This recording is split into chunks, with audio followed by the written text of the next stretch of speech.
Welcome back to LaidOPEN Podcast.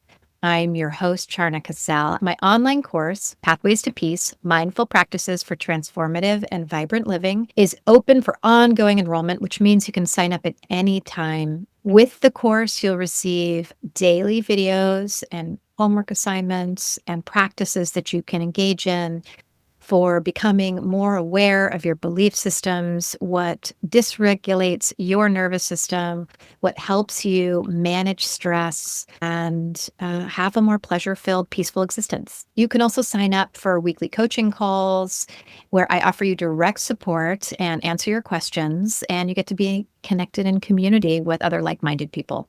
If you want to learn more, you can go to charnacassell.com, which is CharnaCassell.com for more information. Today's guest is Dean Spade, who's been working in movements for queer and trans liberation, anti-militarism, and police and prison abolition for the past 25 years. His new book is Love in a Fucked Up World: How to Build Relationships, Hook Up, and Raise Hell Together. Welcome, Dean. Learn how to live embodied. Your life is about to unwind. Uncover new tools and start healing. Leave trauma and tension behind. Isn't it great, laid open? Let all your desires come true. How can you imagine yourself brand new. Imagine yourself brand new. And I'm so happy to have you here. Thank you for having me. I'm so glad to be with you. Your book feels really timely because it really does things feel very extreme right now.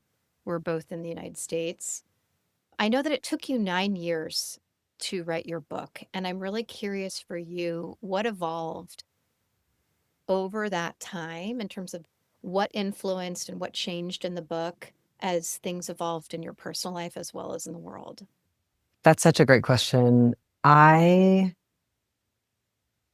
of the healing modalities I used and studied were the same over that time, but also new ones came in. Because I started writing this book in 2015. I was already studying with generative somatics, which we have in common, but then I did a lot more intensives, more days, in a row, more longer trainings with them. And I think 2017, 2018, 2019, that had a lot of influence. I also do silent meditation retreats, and the length and frequency of those increased a lot over that period. So I think that's a major change. Another really big change that's relevant is I was in an 11-year-long monogamous relationship that opened and became non-monogamous 2021-ish. So some of the things in chapter 6 that look more at that, some of that learning is from, I had been in other non-monogamous relationships before, but many years before. So a lot of new learning about that and about managing jealousy and stuff, I think influenced especially chapter 6. I rewrote and re-edited the whole book so many times, including in February 2024, I cut 40,000 words from the book. The learning that I was getting was coming through all of it again with each edit. Certainly my life changed a lot between, in that essentially decade that I was working on it. And the world changed so much, Oh, yeah, of course. And, the thing that interests me is when I remember when I did, so it was called somatics and trauma before generative somatics. And I went from being a somatic coach to entering a therapy program, to become a marriage and family therapist. And I really I felt like I was this thing in the middle, this world of the few therapists and then the people who are more focused on social justice and social workers. And the divisiveness that felt like it existed there. And I'm very just sensitive, so I'm picking those things up. Sometimes things were explicitly named, but I can understand in terms of the self-help world, the language in the books is very heteronormative. It can be pathologizing and focused around monogamy, right?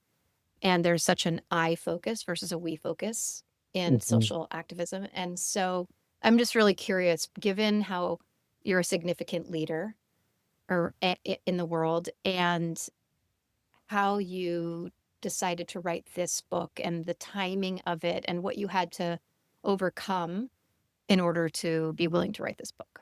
Yeah, yeah. I mean, everything you're saying is true. I think that a lot of people in our movements reject self-help because it's super individualizing, and the self-help literatures and tools, a lot of them really feel that way. They're like imagining like you have a good life when you're rich and skinny and married and, buy property, like very normative ideas about what wellness is, often very ableist ideas and very limited ideas of what the causes of our experiences are, like very focused on the individual or your individual family trauma, but not the systems that are Yeah. kind of hurting us all in these massive patterns.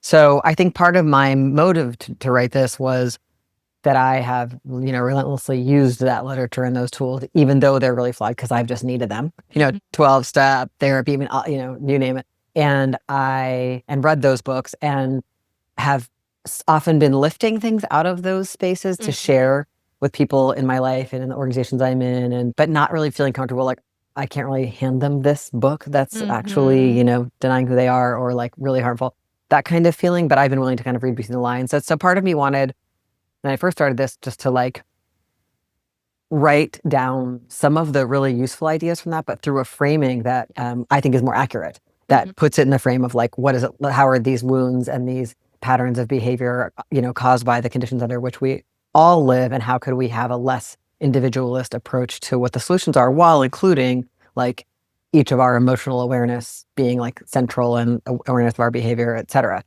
Also being in movements and seeing how much people's wounds impact our ability to work together and to, move together collectively, which is what we have to do to, survive. And so, and just seeing that just so relentlessly, seeing so many groups fall apart because of people's, emotional activation, because people broke up, because people campaigned against one another, because people felt left out, all of these kind of uninvestigated, very painful, very real, and very normal things. Yes. So I think I wanted this tool to exist for me. And now there's actually way more politicized healing books than there were when I started writing this. I mean, we're really having a beautiful moment of it. It's interesting, like a couple of people who've talked to me have said they thought it's helpful that it's not written by a therapist. I felt sometimes very insecure writing it because the self-help literature is all like therapists who are seeing tons and tons and tons of clients. I do meet tons and tons and tons of people through organizing and as a teacher. I had a fear that I'd write a book that was only useful to people with my exact same wounding patterns or my same behavior. I really wanted to try to see beyond that. But of course, it's hard to know whether you are seeing things that way. And then I also, just as you're saying, had some kind of like, I had some like real shame spirals and like concern about entering this questionable genre and being like, how do I write this in a way? I wanted this book to be like something you could pick up and skim, and something that felt like a Cosmo quiz, and something that's kind of fun, but it's also like an anti-violence tool that's about some really serious stuff. And so how to like be serious enough for people in my community who took that of me and are very serious, and also bring in some new people. I really wanted it to be read by young people, people who don't like to read that much, people who might just screenshot the lists and charts and send them to their friends. Like I wanted it to be really, really like useful to circulate as a way for people to talk to each other about what's going on and feel less alone and less self-blaming about things that are actually our shared patterns, that we can say, hey, actually, that's not me. That's not my feeling. That's like a script. And I get to try to make some choices around it, even though it's really strong right now. So yeah, I think I mean, I honestly, I had so much doubt and shame while writing it that it definitely slowed the process down. But I think the things I went through about it make me feel a lot more comfortable with it now. Like now I really feel like it's okay if people like it or not, because I spent so much time having to be okay with that to let myself write it. It's a really interesting experience compared to other things I've written where I'm just kind of like, I thought every bad thing a person could think about this book and decided that it's okay for me to share it with the world anyway. And so anyone else is also welcome to like get what they like out of it and leave the rest, Which is, there's so many things that you said that I would love to respond to, but that last piece I think is so important, because there is this beautiful quality to the book that it's non-judgmental, Thank right? you. But that said, like the fact that you had to go through so much you had to do what the book is talking about. You had to be in that internal process of so often we project out this fear of judgment, but it's really our own judgment, right? Right. And so you're like working through it and working through it, and then finally getting to a place where you can like practice that non-attachment and go like, the people that this book is gonna, it's gonna help some people. It doesn't have to help everybody. It's not everybody's flavor. Yeah. And yeah. Yeah. I mean, I am a real shame monster. So it was huge. And when I read the audiobook, this was months and months and months after I'd last done any edits, that it's time to read the audiobook. And I'd never done that before. And, you sit and you read every sentence multiple times. There's these directors who are on to being like, oh, you just breathed funny, or, oh, you just swallowed, or whatever, It was actually amazing. I went to a much better reader aloud, and they were both really, really kind, but it's hard, rigorous. But I actually felt like I was like, oh, what is this a book about? Now I'm finding out, reading it start to finish out loud to two strangers who have no connection to it. And I was like, this is just a gentleness spell it's just what I need. I just wrote the book in the tone that I need someone to talk to me. And reading it aloud, I was like, oh, I'm just giving myself this spell right now. Yeah, no, that's so beautiful. And the one of the takeaways for me, is just there's the focus on safety. And what I really appreciated is the normalization of dysregulation, right? That everybody gets dysregulated. And you're acknowledging the value. You're turning to your comrades, your friends, your community, and going like, okay, guys, so we actually need to address what's happening inside of us, become more aware. And you even name like awareness is liberation, which I completely agree with, so that we can actually take responsibility for our own internal experiences that we may project out onto others, our own wounding that can impede and affect our ability to organize effectively, rather than it just being always an external view of like, we have to manage this lack of safety and these things that are these systems outside of ourselves. It's like we actually replicate those systems inside of ourselves, right? Where am I authoritarian and punishing and controlling with myself? Where do I need to liberate myself in order to actually be a presence that can help facilitate that in the world? Yeah, I think what you're saying makes me just think about like, I think what happens is all day long, we are all activated or dysregulated. We all have moments where like that email or that pressure or that memory or that conversation. And I think most of us are like, whatever comes to my mind, then my judgment of that other person or myself is just true. And a lot of people in our society, it's good to be rational and bad to be emotional. So people believe their feelings are facts because it's a way of protecting, And so, if there's nothing else that anyone gets in this book, the thing I think it's most useful for is just to be like, oh, I'm having a strong feeling right now. Just that can give you a chance to be like, maybe I won't press send on that mean email, or maybe I won't storm out, or maybe I won't, whatever the action. Instead, I could just be like, I'm having a strong feeling. And then maybe even like, what do I need? Or remembering that it'll probably pass and I can make some decisions later, or being kind to myself while I'm having that feeling like, oh, you're scared. Like those moves are so tiny, but they're massive. Because when we have the strong feeling, we're just like, that person's bad, or everything's over, or I'm a huge failure, or everyone needs to do what I say, or like whatever our go-tos are. And I think that in our movement organizations, people are constantly activated by working together. Of course, it's super hard to work with other people. We're working on things that are literally life and death. A lot of us have been through something horrible, and we're working on something about that, right? So that it's triggering like how we lost our loved ones or how we were hurt or whatever. And we're getting these moments of activation, and then we're just putting politicized language on it. And it's true, there is political stuff happening. You know what I mean? Like, we might be having an exchange and I might be being ableist towards you, or you might be being transphobic towards me, or whatever. That's there. We have power differences and all that stuff. But we don't acknowledge that there's also at least an equal amount of emotional activation happening. So it's just like, I'm going to kind of steamroll you with my political rationale of why my feelings of wanting to get rid of you, or wanting to disappear, or wanting to not do what I said I would do, or yelling at you or whatever, are rational and okay and good. And that no one wins. You know what I mean? Like, or worse yet, I need to go out in the world and tell everybody else how you are blah, blah, blah. And then I need to disorganize our community by needing everyone to like take my side or your side. And then we're like way worse off Yeah. than if I had been able to somehow be with whatever was hurt or scared or whatever in this moment and like turn to some friends for some help around like, what's the next ethical step with how I'm feeling and whatever happened between us, you know? And it could just all be a lot less escalated, I think. And there's very little practice there right now. Yeah. Yeah.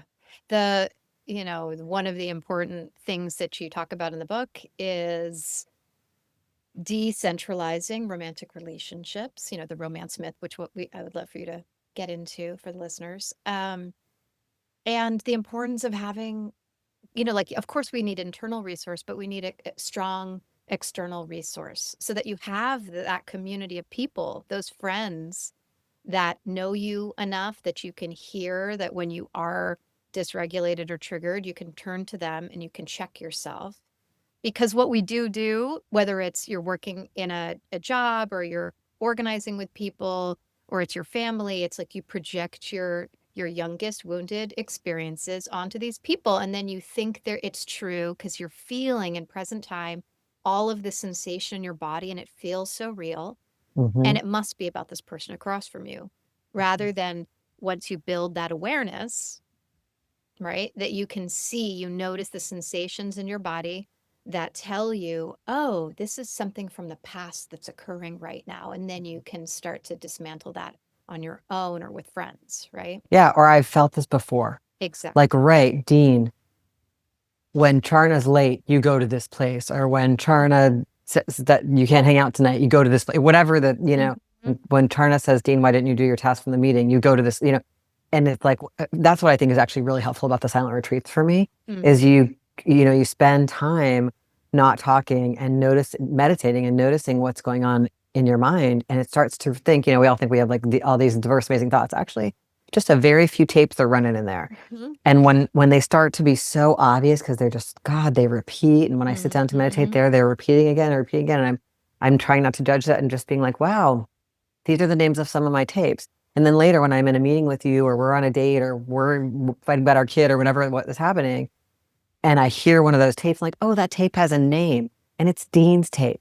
It's not really about Charna. Like the Dean's tape player is good at that one. That's such a freeing, it's, there's one side of it where we can be very self-judgmental, like, oh, God, I still have that tape, or I can't believe I'm having this reaction again. On the other hand, I'm so much freer because I know it's my tape and I can try to love myself for having that tape or try to care for what started that tape in my childhood or whatever.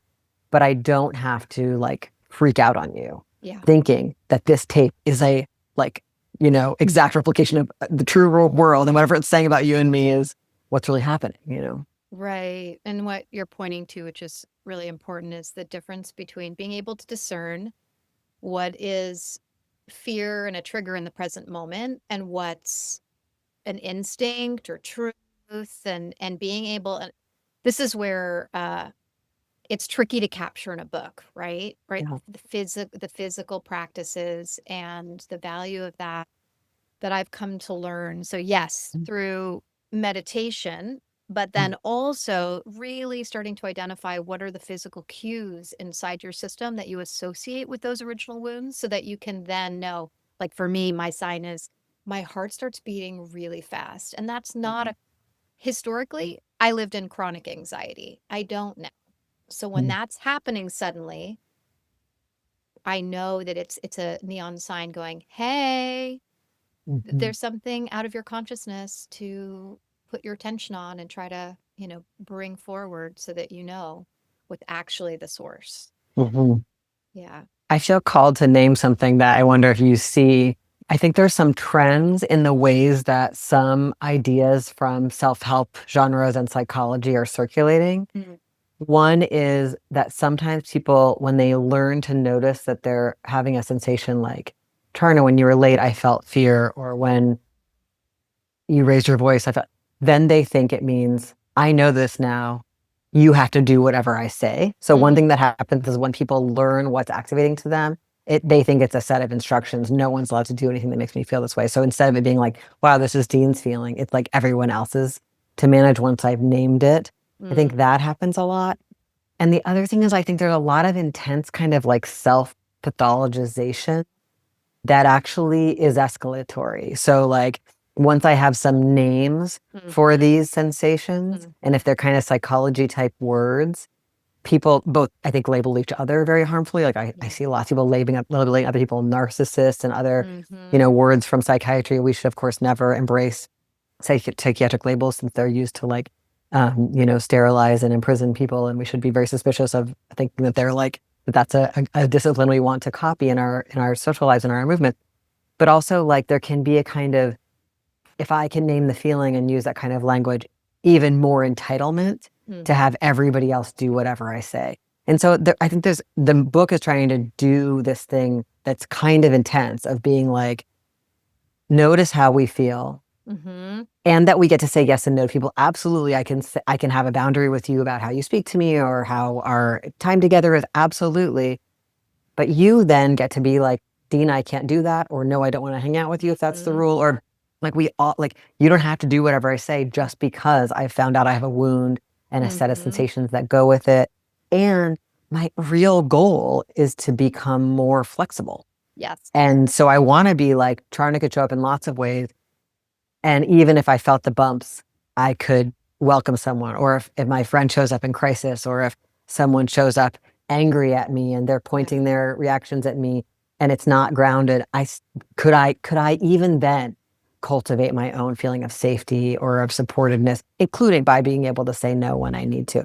But I think that a lot of people with the current like memification of self-help just get as far as, I've got a name for what's wrong with you or for what's serious about my feeling. And now I want to try to use that to control others for my safety instead of generating safety through actually knowing when I want to say yes or no and maybe to other people, and like knowing I want to actually heal that and become more able to be with you even when you can't be exactly as I most wish you were. Yes, I think that's so important. And you talk about it in your book as well in terms of locating safety internally versus it needing to control your environment and the people in it, and how that mirrors or mimics policing people, right? I think you also worked with Stacy directly, and so she was the first person that I felt safe in relation to, right? So I located safety inside myself, but also externally. She was the first. I was like, oh, I can actually trust another human. Humans can be safe beings.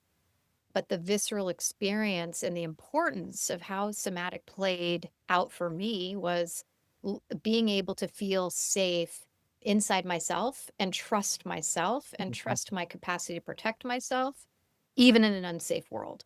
And I don't get to control other people's ways of being, right? Like, and as you said, people get to, you can make a request, you can ask someone for something, and you can let them inform them of how they're impacting you. And they still get to have choices, and they get to say no. And then you get to be with what gets stirred up inside yourself in response to that, and develop less fragility and more capacity to be flexible with the range of like, wow, I have different needs than that person over there. Yeah. What do I need to do to take care of myself? Oh, if the music is too loud under the speaker, like, yeah, I can go and choose a different seat in this restaurant. Like, I don't need to. Yeah. Yeah, I think that it's interesting, that idea, which in the somatic classes that I took was called self-generated safety. That idea is so radical because the thing we fear is that it's victim blaming, right? Like we don't like it was hard to figure out how to write about it in a way that acknowledges that safety is also external, right? Like there is like gender-based and racial violence in our society. There is colonialism and war, like right. There is violence that we can't endlessly generate our own safety. And some of the self-help literature can be really harmful because it's like pretends that we can like think positive enough to like everyone on earth could be, perfectly safe. When of course we all know there are many, many conditions that exceed our own control.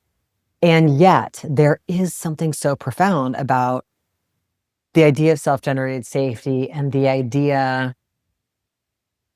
that I think about this a lot with belonging in social movement groups. People come into a space and often we always have a story about belonging that's going on, probably unconsciously. So am I going to be the only one in here like me? Are people gonna think I'm smart? Am I gonna, just a lot of fear about, and strategies we used in school and the family and our lives to belong. And you see people a lot reproduce their negative experiences of belonging. No matter who's in the room, they're going to let everyone know they're the only one like them. They're going to find a way to see it that way. We repeat and we try to, we don't know what we're doing, but we reproduce familiar states, even if they're unpleasant for us. And so, like, one of the things I've been talking about with some people is like, for years, I would enter a room to do, I just used to do these massive trainings, like Trans 101 trainings, like, in the early 2000s, sometimes for like government agencies, like really hostile environments, or I was teaching in law schools where, my ideas were very unpopular, or whatever. I was often just speaking to huge groups of people. And at first I noticed I would pick somebody in the room who I thought would hate me. Somebody who looks like a frat boy or whatever it is. And sometimes, I would be focused on that person. And what it was like when I decided to shift and look for people who I thought wanted and needed what I was sharing. Because I was going to share either way. You know what I mean? And so am I going to like cultivate my shame spiral?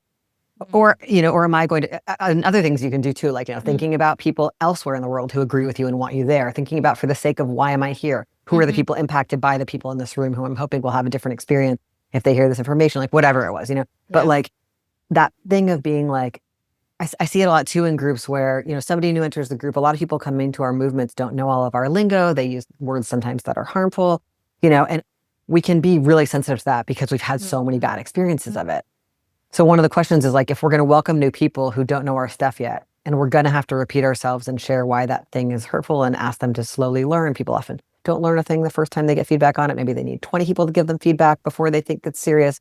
Most of us do, right? So how can I, when I have that encounter, remember that even though this person's saying something that hurts, there's 15 other people in the room or 200 other people I know or whatever who were with me on this? Can I feel safety instead of being so tuned in to this victimization? Because we're really encouraged to feel like victims in this society, like that's where our power will come from. And so much of our harming each other comes from that. So can I generate, and it's like, you can't do it if you can't do it. I got to be able to say, no, I'm not going to talk to that guy about pronouns because I don't feel like it or whatever, or about, why we wear masks or whatever the thing is, right? But like, I think there's just something about wanting to become somebody who could not grin and bear it, not like hurt myself and exhaust myself, but instead just like actually feel so supported by the people I know and the things I've done and my certainty of our wisdom that I could be willing to share the same feedback with somebody again and again that I'll have to share with every newbie who walks in here, instead of being shocked and hurt and having to like leave the group because someone didn't know something yet, And I think that's really, again, we can't rush that in ourselves. Like, some people really need to spend a lot of time in a space where certain things are less likely to happen because they've never had a moment's peace from some kind of repeated experience or whatever. But those of us who want that role, and it needs to be a lot of us, of welcoming new people into our movements and helping them learn the movement wisdom about how we support each other, we've got to like find a way to generate some of that safety. And it's really just noticing that it's there, instead of only noticing the deficit, only noticing the person who doesn't get you, noticing the people in the meeting who do get you or who are neutral, And I think that that's challenging. I mean, so much of this comes back to this. I have a lot of conversations lately in trainings about how much we need to give each other direct feedback and how we don't do that. And we ghost and we hold it up and then blow up and whatever. We're so bad at feedback, and it creates so much harm in our groups. And people will be like, yeah, but when I've given feedback, it's not always taken well. And it's like, yeah, actually, that's so intense. I might say to you, I need us to not sit in that part of the restaurant. And you might be like, Dean, get over yourself.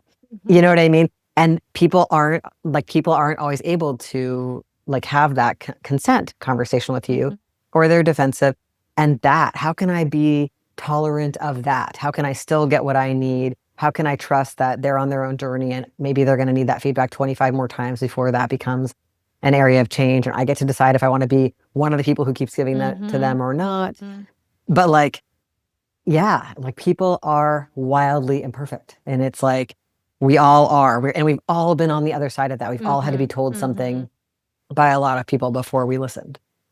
One of the things that you're pointing to that's so important, it's that the image I had when you're standing, I'm picturing you standing in front of a room, right? And you're going from this narrow focus, like a spotlight on a bro, to maybe multiple spotlights, or your vision opens up and you're able to see these other people that are like hanging on your words, that are hungry to be related to. And then I was imagining you. This is where physical practice is so valuable and important, is like having the difference between knowing something intellectually or reading something and having a visceral experience in your body that you can then recall in that moment. And I'm picturing, like, what if you had the experience of multiple hands at your back and you're remembering that moment of feeling like, I can exhale, I can feel that somebody somewhere has had my back in the past, and I can generate that in this present moment, right? And that's the thing that I, do with individuals. It's like, okay, so in this moment, I know historically people haven't been safe or whatever the experience has been, but can you feel that I'm here with you, right? Right. This moment, let's just let's plant that seed. Let's water that. Let's see if we can expand that feeling, you know? And this thing of like, well, we all do this. We all have these receptors. And of course you're looking for the bro. Comes from a vigilance and a tracking and I want to be safe. And if I can just fixate on the thing that's not working, maybe I can prevent it from moving in a way that doesn't work for me, and then be instead going into a practice of looking for the things that work, right? Looking for the ways you are safe, looking for the Yeah. ways you are supported. I've had somatic therapists even say, like, when I've had a lot of pain in my body, like, find a part of your body that's not in pain and focus on it if you can. That was useful. And what you're saying too, like, I've had that experience a lot in one-on-one therapy and other kinds of healing modalities of being like, this person's listening to this. This person believes me, or this person is a person who's affirming that it's okay to have these feelings that others have told me I'm not allowed to have. Or, like, just, yeah, like I think a lot of people who go to therapy, who haven't been to therapy, think therapy might be about a therapist giving you advice or doing something to change your feelings, when really a lot of it is just like practicing having a relationship that has a different set of boundaries or agreements than the one you've been practicing, or the ones that you've been practicing over and over again in very coercive environments like families and jobs, Yeah. The thing I'm trying to remember, there was something at the very beginning of what you had said. You're like, do you see this occurring in people using okay, I'm trying to remember the victimizing and overusing, kind of pathologizing language, and kind of like, this is my trauma, and expecting people externally to then follow a certain set of rigid rules and ways of being in order to accommodate their trauma, etc. Yeah, so I just wanted to say, yes, I see. I mean, you can't be on social media and not see the influx of all of this, like overuse of certain language, words, labels, and how it kind of dilutes them, because it's like, what do we actually mean? Even with the word depressed, it's like, what does that mean for you? What are the set of experiences you have? What I would like to mention, and that I appreciated in your book, was the conversation about forgiveness. And you use an example in your partnership, and it was very clear in the example that you used. It was like, oh, this person had to do a lot of their own self-inquiry. They had to know what their own, tender spots were, in order and have had practiced with their partner developing certain kinds of communication skills, and have a partner that was willing to do that with them before you could enter a situation where someone else would see it as a big betrayal. You were able to hold it like, oh, this is this pattern from childhood that my partner is acting out, and I'm going to hold it in the context of who he is, really, not take it personally, is how I read it, Yeah. and have a conversation about it, versus automatically going into a highly reactive place. And you could even see in the past, you're like, oh, I would have been much more reactive historically. Yeah. And so if you wanted to unpack that a little bit, what it took for you to get to that, because this is a long-term commitment to ourselves and to others to develop these tools. Yeah. It's funny just hearing you. It's really fun. I love hearing other people what they get out of the book. I really appreciate you reading it, and it's really amazing for me. But just hearing you describe that story and then reflecting on my boyfriend, who that story is about, and how, we've been together for like 15 and a half years. And in my opinion, we are both far more flexible and less rigid than ever. And I think the romance model usually goes in the other direction. People control their partner more and more rigidly and tightly over time, frequently. At the beginning and early in love, there's a little more looseness and wanting the best for you. And then over time, people are like, every single thing you do is irritating to me, and you're doing it wrong, and it's a threat to me. And people get more and more isolated in their relationships. And so many people I know right now are taking care of elderly folks who were completely isolated in their marriage and maybe are still, or one person has died and they're completely alone because when everything is a threat, people end up with very, very narrow, rigid lives. And a lot of those people, their aging looks like having incredibly rigid rules about what they can and can't do and what they will or won't do, to the point of excluding, pleasure and connection. So anyway, it's very profound. But that story, you'll remember that story begins with like, we were together for like 7 years while he was still actively an alcoholic. And we were in that whole dance. And then he got sober. And this experience I had when he, throughout, I was raised by an alcoholic parent. So I really had like a whole pattern around that. And I was very much in my stuff and he was very much in his stuff. And we were also doing a lot of emotional work on our relationship during that time, but that was a consistent problem, And when he finally got sober, like all of my anger came rushing in. Like before that, I think I'd been doing a lot more like trying to hold it together and being like mad, but then sort of like maybe believing things are getting better, but then they're not. And like, anyway, my resentments became overwhelming to me when he got sober. And we did this process with our therapist where there were so many memories I had of times when like bad things had happened that then he didn't remember because he had that kind of, classic amnesia where it's like every time it happened, it was as if it was the first time. And I was like, no, this happened before. And you promised you wouldn't do this again. And now you're doing it. And he's like, what? And it was like enraging. And so I just kept remembering all these hard moments. Now that he was finally in reality with me, I was like, what about this? And what about this? And so, because I'd never had any satisfaction of having my truth be witnessed in those times.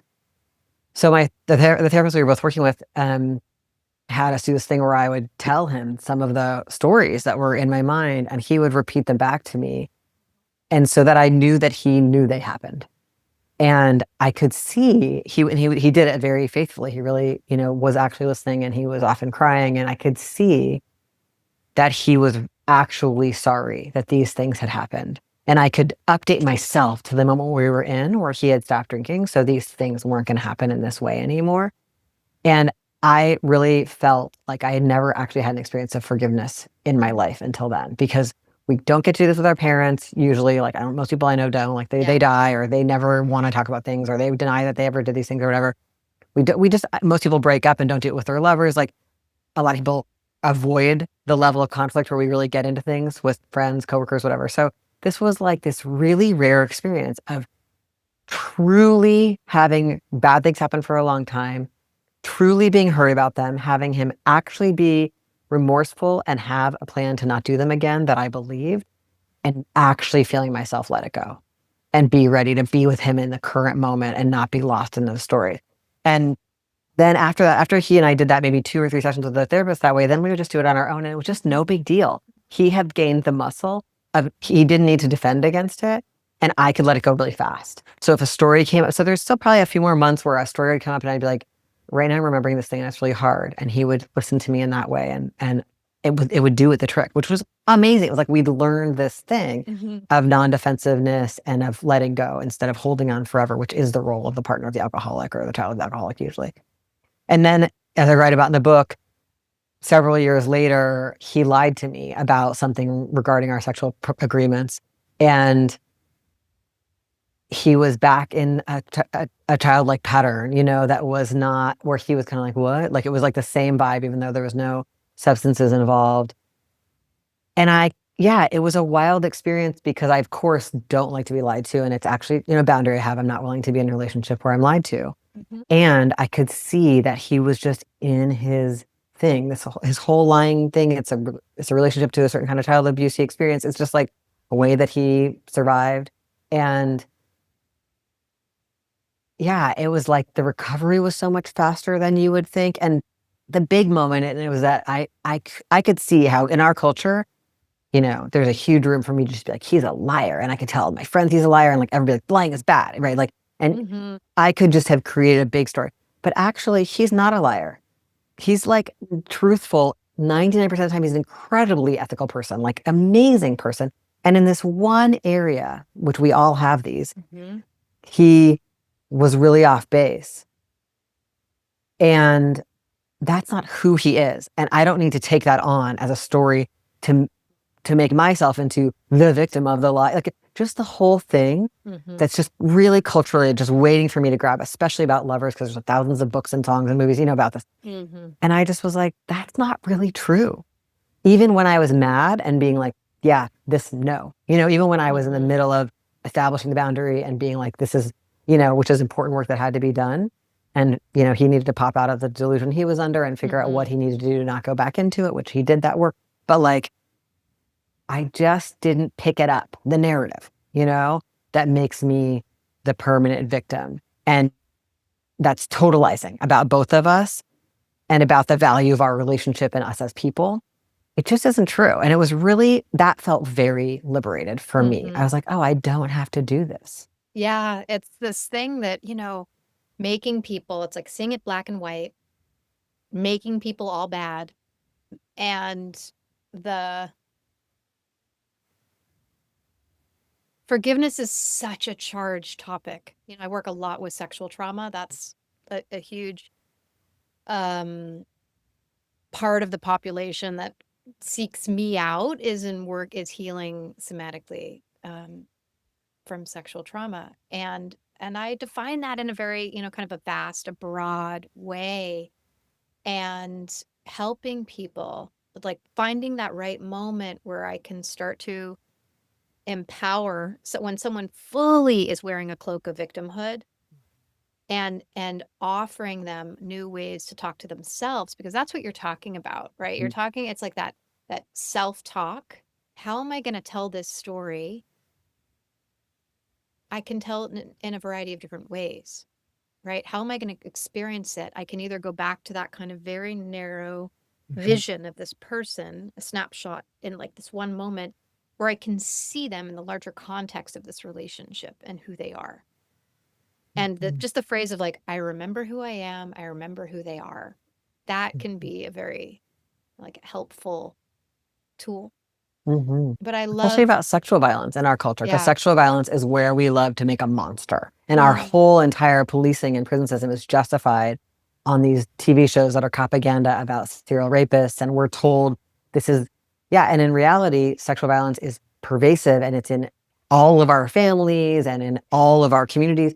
And so it doesn't fit this idea that these people are just monsters when they're also kind of like almost everybody is part of it, or covering for it, or, so like, there's something that's so violent there in that and so then most people don't report sexual violence, and don't have a hard time finding safety from it, because the only option is something that's such a bad fit that makes people into monsters that'll go away and never come back again.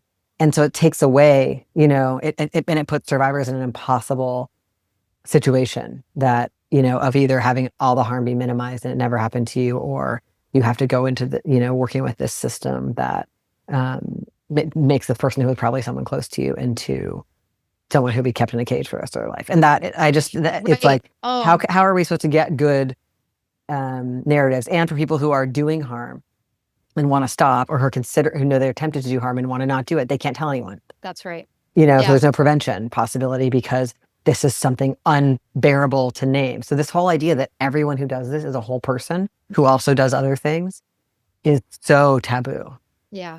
So I was also part of Generation 5. Are you familiar with that organization? So for those of you listening that don't know what it is, it's an organization that's committed to ending child sexual abuse within 5 generations. And we would have community response projects. And I was in my 20s when I was in that group and doing that training. And it was really an important part of my foundational way of looking at humanity and being able to hold people's complexity, right? So having someone close to me be a perpetrator of domestic violence, but also being the one man when I was a teenager that I trusted, like the one adult that I felt safe with.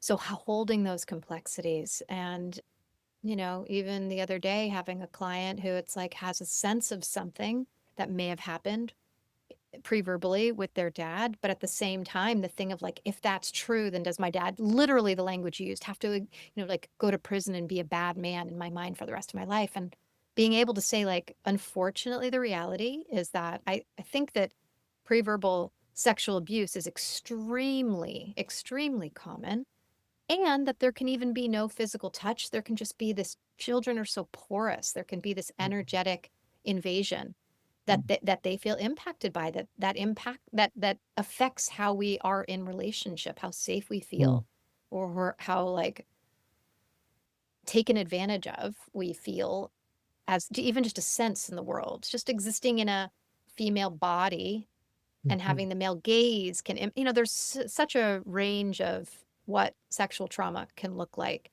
But for people to go to these extremes and then to have this one image, rather than it being like, let's just hold what you feel, which is a lack of safety. Let's be with that. We don't have to we don't have to jump to a story. We don't have to even know to heal something. But we also don't have to go into what that means about who this person might be.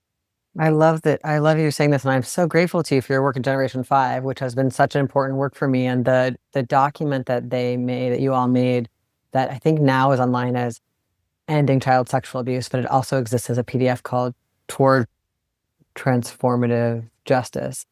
This document that describes really how our society has dealt with child sexual abuse in the worst possible ways and why it hasn't worked and what Generations 5 vision is. I really recommend it to all your listeners. It's a mind-blowing, useful read. And yeah, I'm so grateful to you for your work in that group. It's really, it's changed so many people's lives.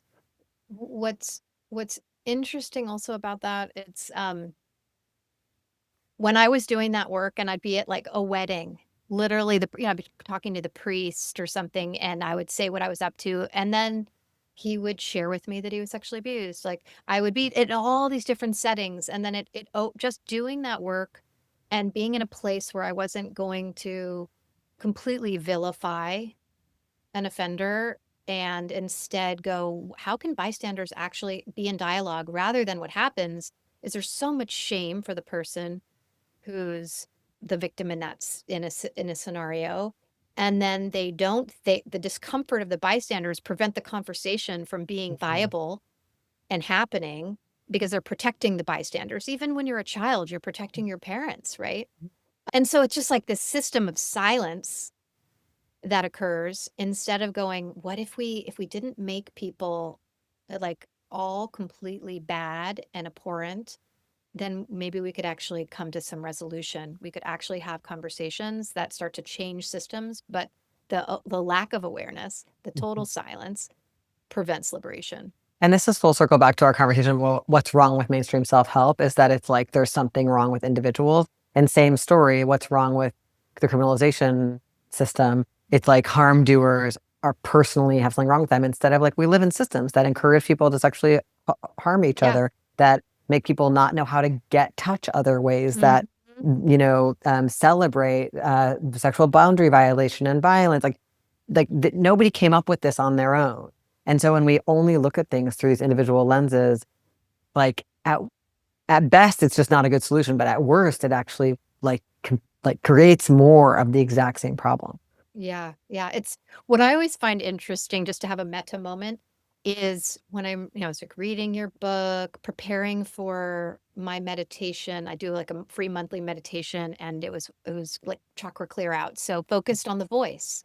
I was talking about silence, and then what happens in my sessions with clients, right? And often there are these perfect overlaps of themes that tend to happen. It's always so interesting to me. And one of the things that entered the space this week was conversations about, there's the continuum, there's sexuality, but there's sensuality. And how do we find ways to invigorate our own aliveness and connect with like pleasure in the world? you just related to the notion that we really back to the thought of decentralizing romantic relationships or monogamous, like we're going to get all our needs met from this one person. Mhm. And how do we actually relate to ourselves and our own sexuality if we're not in partnership? How do we relate to the world and still allow that aliveness to flow through us?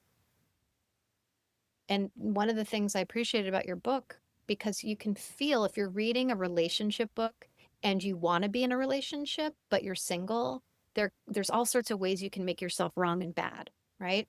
And one of the things that you do that I think is very valuable is that you're like, you can do this with a partner this way, or you can do it with yourself this way. And I think there needs to be a lot more of that, like building that internal relationship to self. Yeah, and you can also do things with so many different kinds of friends. I mean, one of the things I'm Yeah. really pushing for in the book is like, if we move away from the romance myth and the idea that your life is only worthwhile if you have this one kind of relationship and that's what makes us happy, and your life is empty if you don't have it, and you should hold on to it even if it's bad, makes you feel bad because there's a scarcity, and you should ditch all your friends for it, and you should ditch what you believe in or move really far away for it. Like the idea that this is the most important thing, and you end up in this community of two, and so many of the romance self-help books are like, this is where everyone gets their needs met these days. So we're just going to focus on it's like, or we could really say to each other, we'll be so much more well. Like if I'm trying to get all my needs met by you, I'm more likely to feel a lot of resentment and disappointment. Whereas if I'm just like, wow, I love talking to Tarna, my, partner, about these ideas that we have in common, but I have this friend who I really go to with this part of my stuff, and this friend supports me in this area, and this friend and I love this activity together.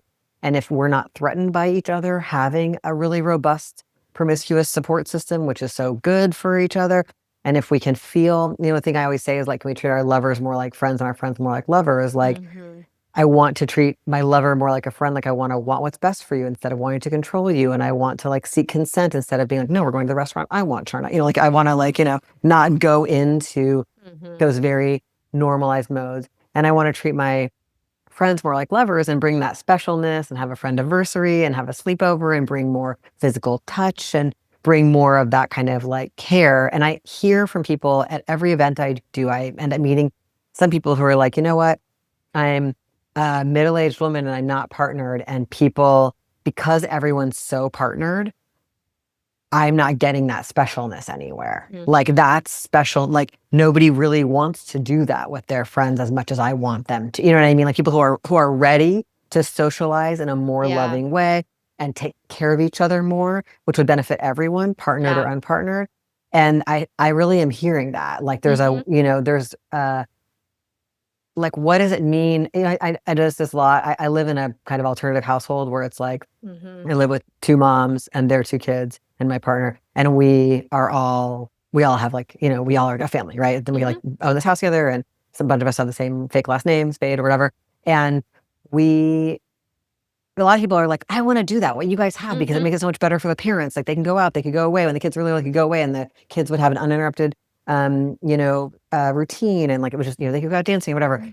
Everyone's like, that's a better way to parent. But then when it comes down to it, people don't stick to their friends that well. Like we had to all make certain sacrifices to live in the same place and not take certain jobs that were other places or not go to school somewhere else. Like there was some level of committing to each other that people would usually only do with lovers. That's right. And it's like, especially I see this around parenting. Like parenting is intensely difficult and everyone deserves so much more support than they have. But most people, even if they say they're going to show up for their friends when they have kids, like actually don't really do that. Yeah. Because, like they want to leave or move it, which is fine. Everyone should do what they want. But like, there's a reason we don't have more of that stuff happening. And it's about like treating our friends more like lovers, I think sometimes, and being willing to like make big commitments to each other if we want to. And also I think everyone should like break up with anything whenever they want, of course. But I think there's like the well-worn pattern is the partnership pattern. That's right. And that feels like it's really harmful. Well, and it's the belief system, right? It's just like, it's the foundation and cultural norm, even for people who live outside of those norms. Yes. Right. So I have friends who are non-monogamous or that are poly, and I have very much that desire and vision and have always, since I was a teenager, prioritized my friendships in romantic ways, in non-sexual relationships. And the tricky thing is finding like-minded people, not just that hold that value, but then maybe it's, like a spiritual perspective, lifestyle, similarities, and then have time, like in the Bay Area, right? Rather than like living in a small town where there isn't so much vibrant activity occurring, so many things to do, so many activities to engage in. And so I experienced that personally, and I witness it. I hear it in my office from clients that are not partnered. And yeah, and I still hold that value. I still hold that the the possibility of, but it does. It feels like so much has to structurally change around people's belief systems to prioritize things in a different way. Yeah, the current structure is like totally isolates parents, makes their relationships, their love relationships, in which people usually should have kids, terrible. I mean, one thing I recommend is if people want to have kids, which I think most people really should double check that, because the cultural mythology, the romance around that, and the idea of how what it'll be like versus what it is actually like in this culture, and the number of existing families who could use our support if we want to support children. But for those who do choose to do that, I really recommend people do it not with a lover. Because that is one of the most volatile relationships we all have, and we all see that. Yep. Like, do it with somebody who might be able, a little better suited to like care about what's good for you, and like share things more equally, and like not get lost in certain narratives that make us like not ideal coworkers in like the world's hardest project. And I think doing it with as many people around as possible, really, really helps people as well. But it's hard to live that in a society where people are isolated and don't value friendship, and we all have to work too much and the rents are so high, and like, there's so much going on. Well, and even just having a dog, as a single dog parent, I mean, that's the thing. For me, I joke with people that I'm like, the two apps, if I could create apps, I'd create a dog share app and a garden share app. Yeah. Right? Like, those are the people that I want to have, and I want to be able to collaborate with and get support and share these things that of beauty and love and cuddles, and my dog. We're needing to end. And I also, if there's any kind of practice, given the themes in the book, if there's a practice that you would like to share with the listeners, I would love to hear that. Yeah. Well, two things. One is the other day, I've just, the last few days, I've been really focused on this Buddhist 3 words. Everything is impersonal, everything is imperfect, and everything is impermanent. That really helps me when I'm struggling with other people and myself and the world. But the other practice I'll just name, just because I feel like we've been talking about it a lot while we've been on this conversation, is the one in the book, What Else is True? Where when you're having that thing where you're hyper focused on the person you're mad at in the group, or the thing your lover or friend did or whatever. The way I drew it in the book is like a circle within a circle. So in the small circle, you write, Turna looked at me mean in the meeting and she thinks I'm terrible, And then in the bigger circle, it's like, what else is true? And I do 3 things. First, what else is true about the kind of person or group I'm focused on? Like, what else do I know about Turna? Oh, Turna was there for me when I went to jail, and cares about the violence the same way I do, and has whatever, anything else, or is really tired right now, or whatever else I know about you that might help me undo that hyper focus that we were talking about. The second one is, but the same thing of what I'm puzzling about and sleepless over in the little circle. In the big circle, what do I not know? I don't know what was really happening for you that night, or like what you're going through, or what other people in the group might think about me, or whatever else I don't know, just to remind myself there's a lot going on here that I don't know. And I might be making up stories about what words meant, or looks meant, or silence meant. And the third one is, what else is true about me?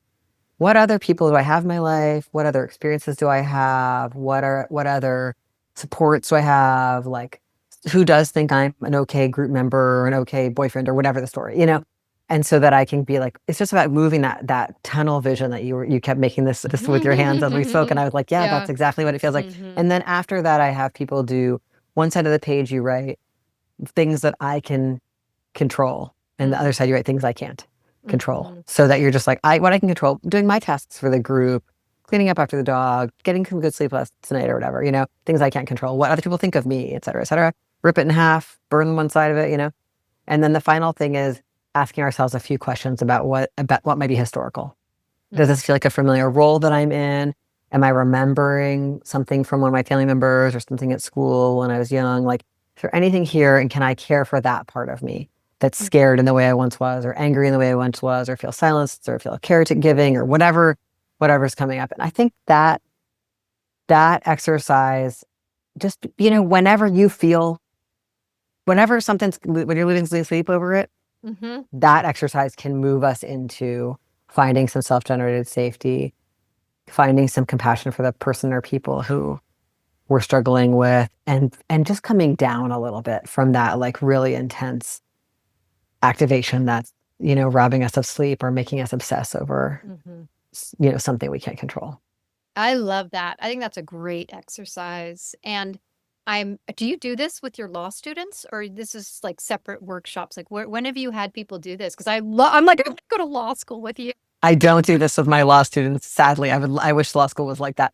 No, I do a lot of workshops for groups that, like doing Palestine work or doing mutual aid projects. Like that's what I spend most of my time doing, is supporting like small groups of people, 5 to hundreds of people trying to like do something in their community, and then running into all these problems of working together and wanting to skill up together so that they can work together in a more sustained way. Yeah, it's just incredible. I want to say thank you for writing the book, because I think it's an important book, and it's a useful book, and it does cover like the exercise, the forgiveness practice that your therapist had you do. I was like, I hope your therapist read the book and was like, score, because reflective listening is that practice. Like you just basically you took all the tools, you put them in one little book, and it's put it in your little suitcase, and there you go.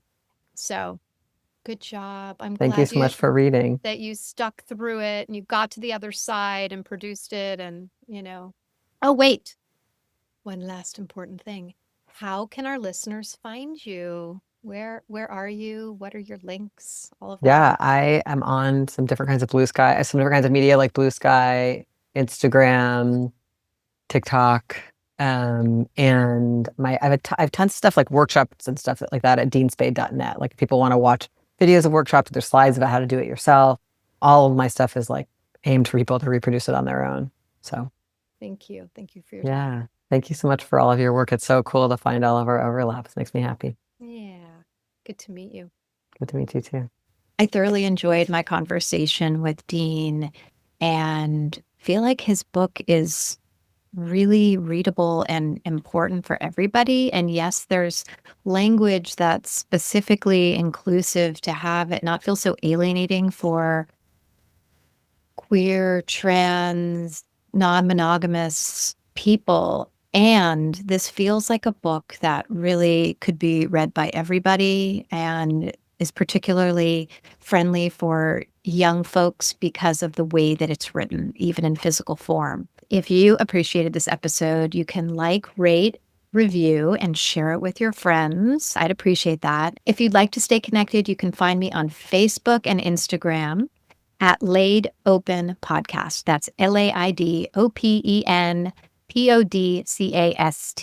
If you go to charnacassell.com, you can sign up for my newsletter, where you can receive discounts, and you'll be the first person to receive certain resources and information about upcoming events. And at passionatelife.org, you can get more information about my private practice if you're interested in working with me as a client, and you can learn more about my approach to healing. This has been LaidOPEN Podcast. I'm your host, Charna Cassell. We all have different capacities, but I believe in our capacity to grow and change together. Until next time.